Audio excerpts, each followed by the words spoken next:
Once upon a time, in the heart of the forest, a wolf came across a weak and helpless rabbit. The rabbit, trembling with fear and crying, pleaded, "Please, don't eat me." The wolf gently smiled and replied, "Don't worry, little one. I don't harm the weak." From then on, the wolf and the rabbit became good friends. They would stroll through the forest together, share stories, and enjoy each other's company. The wolf, by lending his strength to the rabbit, managed to heal the rabbit's fearful heart. One day, while the wolf and the rabbit were playing by the river, the rabbit was swept away by the current. Without a moment's hesitation, the wolf jumped into the river and saved the rabbit. It was at that moment that a strong bond of friendship blossomed between them.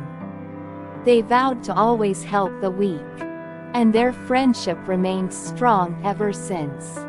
During a harsh winter, a cold wave hit the forest. The rabbit, unable to bear the freezing temperatures, began to shiver uncontrollably. However, the wolf, unfazed by the cold, used his body heat to warm the rabbit and protect him from the cold. The rabbit was deeply thankful for the wolf's kindness, which only served to deepen their friendship.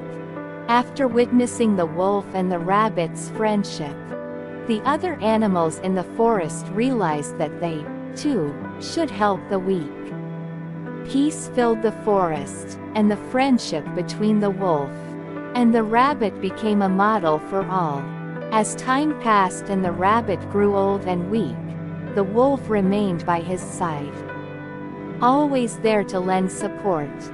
When the rabbit's final moments came, the wolf smiled gently and said, "Thank you, my friend. Our friendship is my greatest treasure." The rabbit, with a weak smile, replied, "And I, too, am thankful." And so, their friendship continued, lasting into eternity.